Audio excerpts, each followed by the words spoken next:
goodness, so what day is it today? April 1st. April 1st. This is your plane. I am at Braden, Pen. And who are you? No, I'm Pen, but I'm Rooney. I'm Rooney, you're Pen. I'm Rooney, you're Pen. Okay, this is so confusing. But this is Rooney, and this is Pen. Oh, really? For real? I didn't know that. Okay. Yes. Ready to go show Dad? He's laying in bed right here, okay?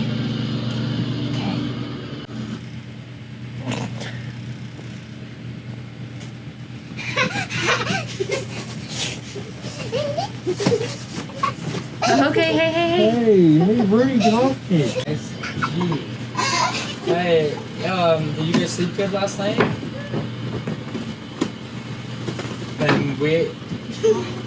Rooney, you gotta go feed the dogs. Okay.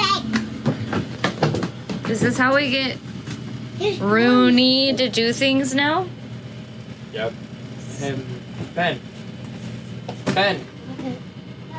Those shorts are a little tight on you.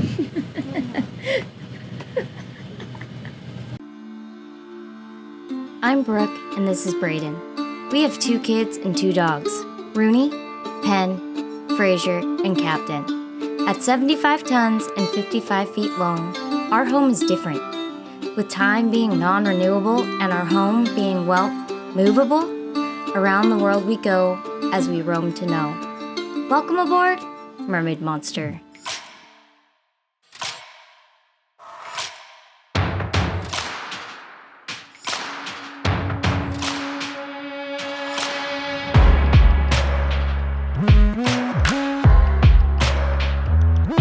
Yes, you guys, it's beginning to feel a bit like Groundhog's Day. I've been speaking with our friends over at Jessica and Ryan Adventure, Selling Zatara, and a few others, and we all agree that it's becoming more and more challenging to present interesting content. So hang in there with us all. In fact, because these episodes are backdated, I can personally tell you that for the Mermaid Monster crew, we have some pretty exciting stuff coming up in the next few episodes. So here we go again this week. Another peek into our everyday quarantining, lockdown, social distancing boat lifestyle. Enjoy. Also again, if you're interested in that underwater scooter, you can scroll down a few episodes to read all about it, hear all about it, and watch our video we made on it.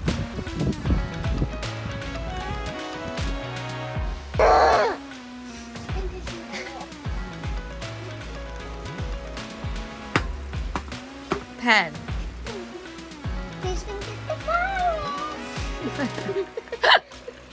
It's super early. Just kidding, it's not very early at all. We slept in, but we have no water and we have to clean all of our dishes somehow. So I'm thinking about cleaning them in the ocean. Yeah. We can't really make water in here because the filters get clogged really easily. So we either have to move anchorages or go out to sea for a day while our water tank fills up. Or we gotta pull into a dock and fill up with water.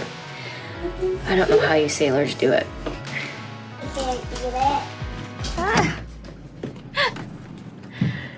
Rooney served him his doggy special.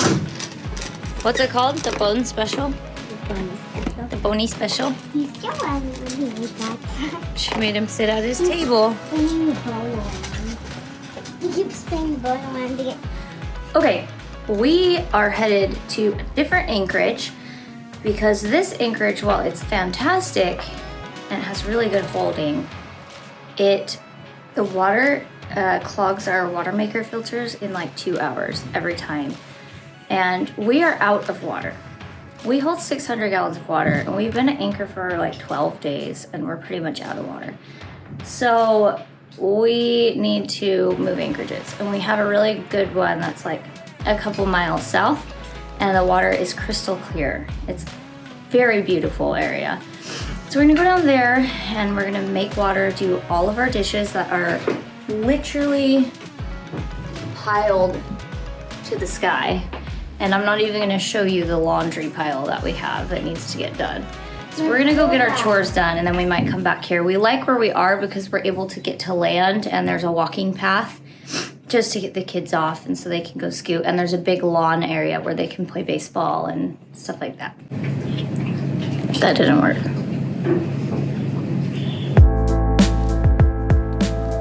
So we went out off the coast of Florida for a very beautiful cruise. Everything was sunny and bright, and it was one of those mornings I just needed to put my phone away out on the water and enjoy family time. After a few hours of cruising, we anchored up next to Migration, a Nordhavn 68, in the best little spot off of the inlet. 55 is back there. That's where we did. It's really hard to imagine that there is this pandemic spreading right now. When you wake up and you walk outside, and anyone can experience this. It doesn't matter where you are. You could be in snow, you could be in rain, you could be in sunshine. But when you walk outside and you take a big deep breath of fresh air, you look around and you feel that moment of just appreciation and gratitude to just be alive.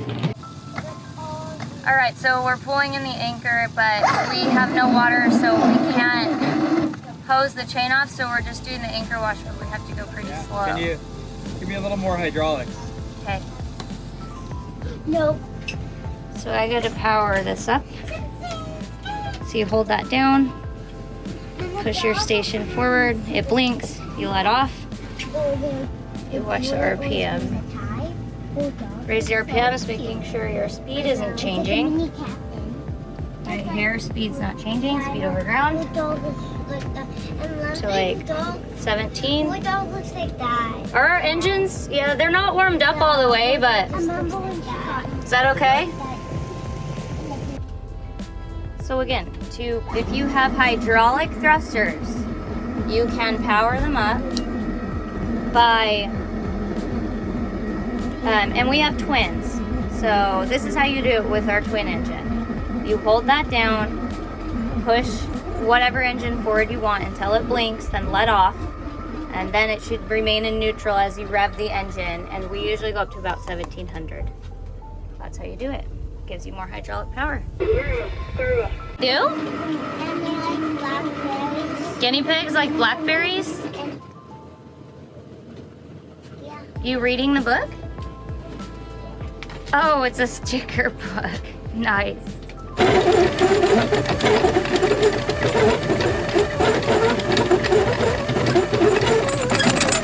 it is.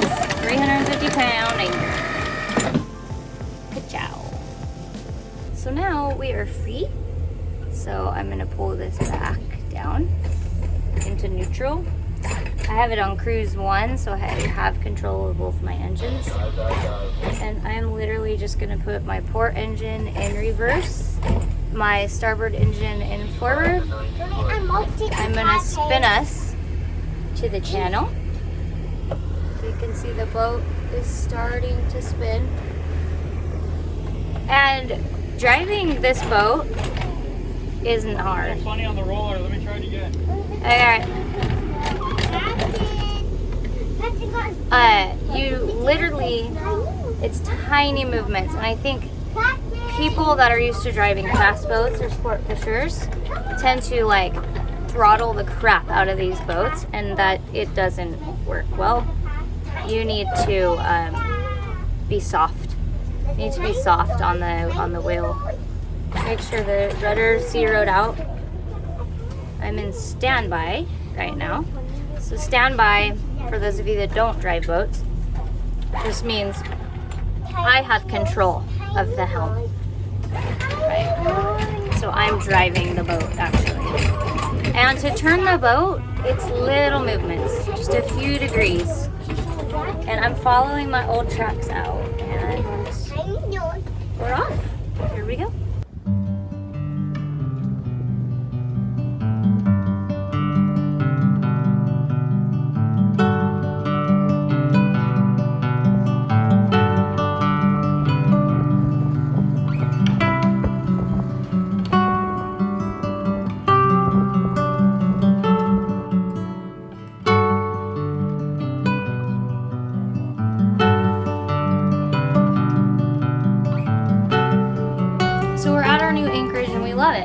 It's great here. And Steven Spielberg's boat just went by us, which was pretty neat. We didn't know that until Migration, which is a 68 that's anchored in front of us, came by and they told us that. So that's cool. We were in the middle of recording a podcast, and I was so distracted by this boat that came by. Look it up. It's called Seven Seas. Anyway, we still have a pile of dishes, and I think I'm gonna cave and start on them. But we do have water, so that is very good news. Anyway, this place is a complete disaster. It feels grimy because it's hot and humid, but you know, it's home and it's lived in. So right now is an optimal time of day for the solar. And so what I was doing is trying to turn off as many breakers as possible of kind of the non-essential areas. Basically the things that we're keeping on are the house water pump, the fridges, and the battery chargers, and the inverter. Everything else that's kind of non-essential we're turning off. And I got it all the way down to about 2 to 3 amps of current. The battery's at 93% right now. And I would love to get that to just be a 0 or a positive. I'm just trying to see, there's one other area that I can fix, I think. Hold on. There we go, running the fridges and the battery charger, and all the essentials, right? The bilge pumps and things like that. And we got 1 amp positive current at about 11 o'clock. So the sun's pretty optimal position right now. But crazy. So Braden went to go dive down on the anchor because it's doing, again, another really weird pattern. Granted, we don't ever drag because our anchor is so heavy. We have a 350-pound anchor. We've never had issues with it. We have 400 feet of really heavy chain. But I don't know what's going on. So he took our new little toy to get us down to the bottom of our anchorage to look at it and make sure it's set and dug in really nice. So this new anchorage is awesome. The water's really clear and our water maker is putting out tons of water. So it'll take us about 15 hours to fill up our tank. So yeah, we need water. What's going on? What's going on? Oh. What did you find? We gotta wait for the tide to come in. It's too murky right now to see. I cannot even see a foot in front of me. So, oh wait. What about the hole? Do we need to be scraping the hole? Yeah, I can't even see the hole. Just standing in front of it. Okay. So we're making bread, huh? Okay, so pour that water into here, can you? Pour the water. Actually, you know what? Yeah, okay, pour it into this bowl. Yeah. All of it. Now take the yeast and dump it in for the top. All of it? Yep, the whole thing. Sprinkle it in. Sprinkle it around the top. There you go, just dump the whole thing in. It'll float. Looks like fish food, huh? Isn't it? Wait, is it like a live animal? Pretty much. You gotta keep it alive. Crack it in, the whole egg. Crack the whole egg in.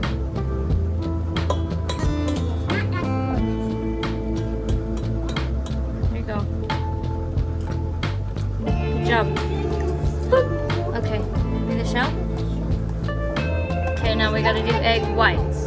During the quarantine, I, like many others, took a stab at a few skills that I'd never really tried before. I had some friends organizing everything in their cupboard drawer, Maria Kondo style.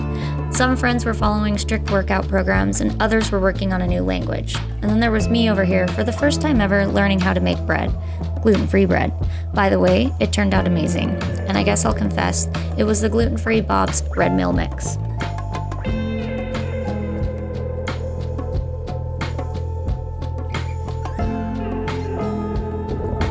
You want a kid time, but now you want to eat with us.